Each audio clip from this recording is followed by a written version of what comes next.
ගංජා අපි කන්සා එහෙමත් නැත්නම් ගංජා ගැන බලමු. මේක ප්‍රධාන ටොපික් එකක්. ඒ නිසා තමයි මේ ගැන කතා කරන්න මං හිතුවේ.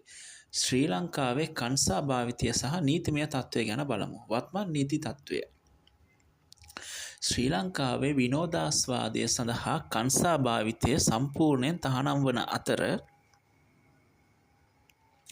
එය විෂවර්ග අබින් සහ අන්තරායකර ඖෂධ ආඥා පනත යටතේ දඩුවම් ලැබිය හැකි වරදකි. නිෂ්පාදන සහ අලෙවිය. කන්සා වගා කිරීම සන්තකයේ තබා ගැනීම හෝ අලෙවි කිරීම නීති විරෝධී වේ. දඬුවම ළඟ තබා ගන්නා ප්‍රමාණය අනුව දඩ මුදල් හෝ සිර දඬුවම් නියම කළ හැක. වෛද්‍යම භාවිතය. ශ්‍රී ලංකාවේ ආයුර්වේද වෛද්‍ය ක්‍රමය තුළ කන්සා එහෙමත් නැත්නම් ගංජා සඳහා දීර්ඝ ඉතිහාසයක් ඇත. ආයුර්වේද වෛද්‍යවරුන් ආයුර්වේද පනත යටතේ ලියාපදිංචි ආයුර්වේද වෛද්‍යවරුන්ට ඖෂධ නිෂ්පාදනය සඳහා කන්සා ලබා ගැනීමට නීතිමය අවසරයක් ඇත. ගංජා ලබා ගන්න පුළුවන්. මදන මෝදක ගංජා අඩංගු මදන මෝදක වැනි ඖෂධ ආයුර්වේද සංස්ථාව මගින් අලෙවි කරන නමුත් ඒවා අවසරයකින් තොරව පොදු වෙළඳපොලේ විකිණීම තහනම්. අපනයනය සහ වගා කිරීම. 2025 වසරේදී ශ්‍රී ලංකා රජය විසින් අපනයනය සඳහා පමණක් කන්සා වගා කිරීමට විදේශීය ආයෝජකයින් 7 දෙනෙකුට අවසර ලබා දී ඇත. මෙම වගා කටයුතු මීරිගම ප්‍රදේශයේ අක්කර 64ක භූමි භාගයක සිදු කෙරේ. මෙහි නිපදවන කිසිදු කොටසක් දේශීය වෙළඳ පොළට මුදා හැරීම තහනම් වන අතර වගාබිම් පොලිස් සහ විශේෂ කාර්ය බළකා STF ආරක්ෂාව යටතේ පවතී. අරමුණු විදේශ විනිමය ඉපයීම සහ ඖෂධ නිෂ්පාදනය මෙහි මූලික අරමුණයි. ප්‍රධාන කරුණු පොදු භාවිතය තහනම්. ආයුර්වේදයට නියුක්තියානුකූලව අවසරලත් වෛද්‍යවරුන්ට පමණක් භාවිතා කළ හැකියි. වගාව අපනයනය සඳහා පමණක් රජයේ දැඩි අධීක්ෂණ යටතේ අවසර ලබා දී ඇත.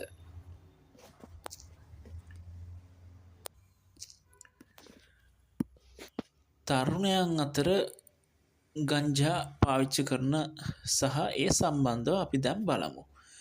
භාවිතයේ ප්‍රවණතාවය. මෑත කාලීන දත්තවලට අනුව තරුණයින් අතර ගංජා භාවිතය පෙර පරම්පරාවලට වඩා යම් මට්ටමකින් ඉහළ ගොස් ඇත.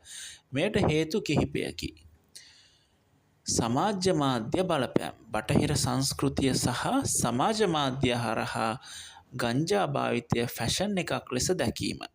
ආතතිය ආර්ථික සහ අධ්‍යාපනික පීඩනය නිසා තාවකාලික සහනයක් ලෙස භාවිතයට පෙළඹීම. මිත්‍ය මත. කන්සා යනු ස්වභාවික ශාකයක් නිසා ඉන් හානියක් නොවන බවට පවතින දුර්මත.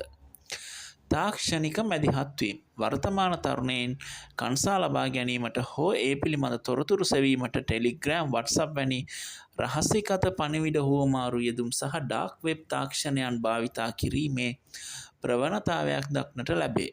මෙය පාලනය කිරීම ආරක්ෂක අංශවලටද අභියෝගයක්. ආකල්පමය වෙනස. පැරණි පරම්පරාව කන්සා දෙස භයානක මත්ද්‍රව්‍යයක් ලෙස බැලූ අද වර්තමාන තරුණයින් එය දකින්නේ වෛද්‍යම වටිනාකමක් සහිත හෝ මත්පැන් වලට වඩා ආරක්ෂිත දෙයක් ලෙසයි. ලෝකයේ බොහෝ රටවල ගංජා නීතිගත කිරීම මෙයට ප්‍රධාන හේතුවයි. සෞඛ්‍ය සහ සමාජීය බලපෑම්. නීති විරෝධී ලෙස අලෙවි වන කන්සාවල ප්‍රමිතියක් නොමැතිවීම නිසා තරුණ මොළයේ වර්ධනයට හානි සිදුවිය හැකි බව සෞඛ්‍ය අංශ අනතුරු අඟවයි. අධ්‍යාපනය අවධානය යොමු කිරීමේ හැකියාව අඩුවීම සහ මතක ශක්තිය දුර්වල වීම. මානසික සෞඛ්‍ය අධික ලෙස භාවිතය නිසා හින්නෝන්මාදය වැනි තත්ත්වයන් ඇතිවීමේ අවදානක්. රජයේ සහ ආරක්ෂක අංශවල ක්‍රියාමාර්ග. අන්තරායකර ඖෂධ පාලක ජාතික මණ්ඩලය සහ පොලිස් මත්ද්‍රව්‍ය නාශක කාර්යාංශය විසින් පාසල් සහ විශ්වවිද්‍යාල මට්ටමින් දැනුවත් කිරීමේ වැඩසටහන් පවත්වනු ලබයි. 2026 වන විටත් ශ්‍රී ලංකාවේ විනෝදාස්වාදය සඳහා කන්සා ළඟ තබා ගැනීම හෝ භාවිතය සිර දඬුවම් ලැබිය හැකි වරදකි.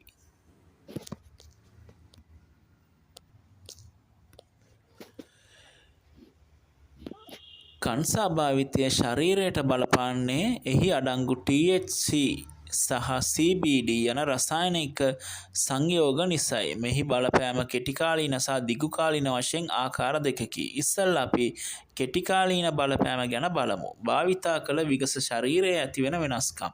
මොළයේ ක්‍රියාකාරීත්වය. මොළයේ ඇති ඩෝපමයින් හෝමෝනය නිපදවීම වැඩි කරන නිසා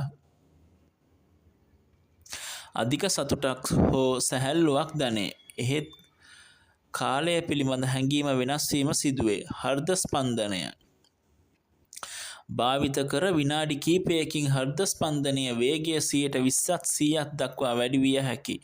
මේ හෘදාබාධ ඇතිවීමේ අවදානම් වැඩි කරයි. ඇස් රතු වීම ඇස්වල ඇති රුධිර නාල ප්‍රසාරණය වීම නිසා ඇස් රතු පැහැවේ. කට වියලීම කෙළ ගැසීමේ ග්‍රන්ථවල ක්‍රියාකාරීත්වය අඩුවීම නිසා අධික පිපාසය සහ කට වියලීම ඇතිවේ.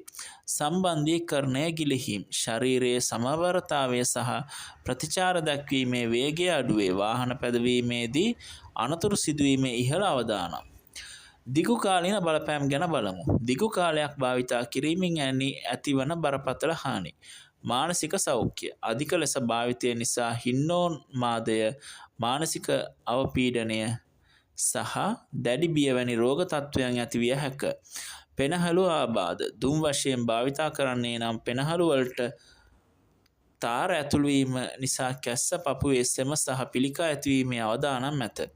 මතකය සහ ඉගෙනීම විශේෂයෙන් වයස අවුරුදු 25ට අඩු තරුණ මොළයේ වර්ධනයට හානි සිදුවෙන අතර මතක ශක්තිය සහ තීන්දුව తీරන ගැනීමේ හැකියාව ස්ථාවරව දුර්වල විය හැක. ඇබ්බැහිවීම භාවිතා කරන්නන්ගෙන් 10%ක් පමණ මෙයට දැඩි ලෙස ඇබ්බැහි වන බව National Institute on Drug Abuse NIDA පෙන්වා දෙයි. වෛද්‍යමය වාසී පාලනය කරන ලද මාත්‍රාවලින් ඖෂධ ලෙස භාවිතා කිරීමේදී දැඩි වේදනාවන් සමනය කිරීම අපස්මාරයා වැනි රෝග පාලනය පිළිකා රෝගීන්ගේ වමනය සහ ඕක්කාරය පාලනය කිරීම වෛද්‍යවරුන්ට මේක වාසියක්. විනෝදාස්වාදය සහ නීති විරෝධී ලෙස කංසා භාවිතා කිරීම ශරීරයට මෙන්ම ඔබේ නීතිමය ජීවිතයටද බරපතල හානි ගෙන දිය හැකි. වැඩිදුර වෛද්‍ය තොරතුරු සඳහා මයෝ ක්ලිනික් වෙබ් අඩවිය පරිශීලනය කළ හැක.